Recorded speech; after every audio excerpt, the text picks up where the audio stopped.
So thank you for joining me. Please do not jump to any conclusions about what you see highlighted. This isn't going in the direction that perhaps you think it might. Okay. Frankly, there are some crappy parents out there who spend all their money on bingo and their kids don't eat, and we know that. And we know that kids do without a lot of things: food, shelter, clothing, etc. And I think all kids need to have those basic necessities of life. I also think it is your prerogative as the parent if you want to immunize or not immunize. That is between you and your doctor and your faith.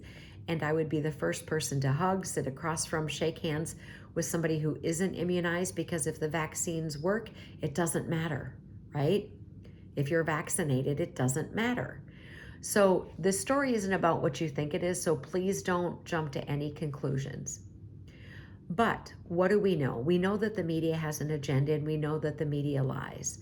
Do you recall that recent measles outbreak in Texas? Remember, it was in Gaines County, and there was a group of Mennonite people, and I watched a documentary on it, so I didn't just fall off the turnip truck and assume that these people were not vaccinated. That's not the case at all.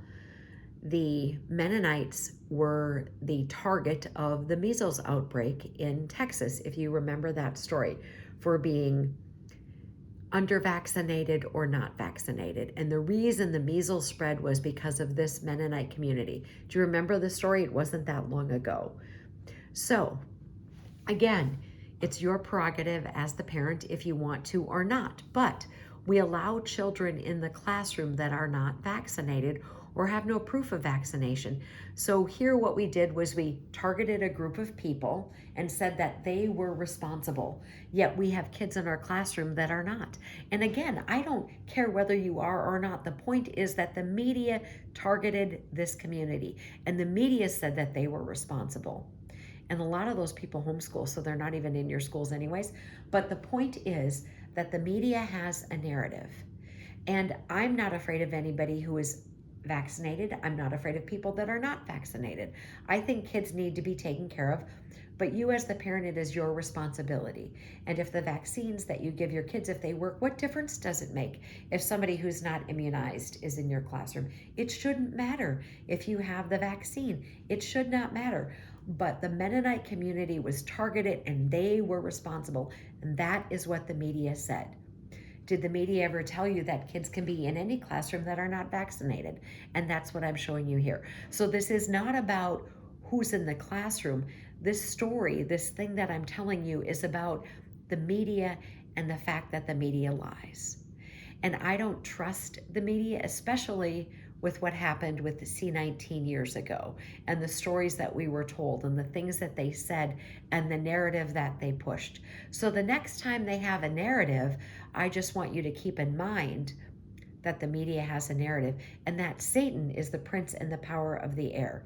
Ephesians 2:1-2 says this: "And you he made alive, who were dead in trespasses and sins, in which you once walked according to the course of this world, according to the prince of the power of the air, the spirit that now works in the sons of disobedience." The media has a narrative, and Satan is the prince and the power of the air. And what comes across the air is the media. Certainly not all media fits that, but you know without a shadow of a doubt that the media has an agenda. And I think when we say that the media lies and the media has an agenda, I would say that probably applies to 75 to 80% of the different mainstream things that we hear and the things that we see. And that was the purpose of sharing this, that we allow children in the classroom, which I think that's great. I think kids need to be educated. It doesn't matter to me whether they are or aren't. That's not what this is. But that this particular community was targeted and they were responsible. But did they ever bother to tell you that any child can be in any classroom? Does not matter if they're vaccinated or not. That's the point of this. So thank you for sticking with me, and thank you for not jumping to conclusions when you saw what was highlighted. Armor up, we ride at dawn. May God bless you as always. Have a great day.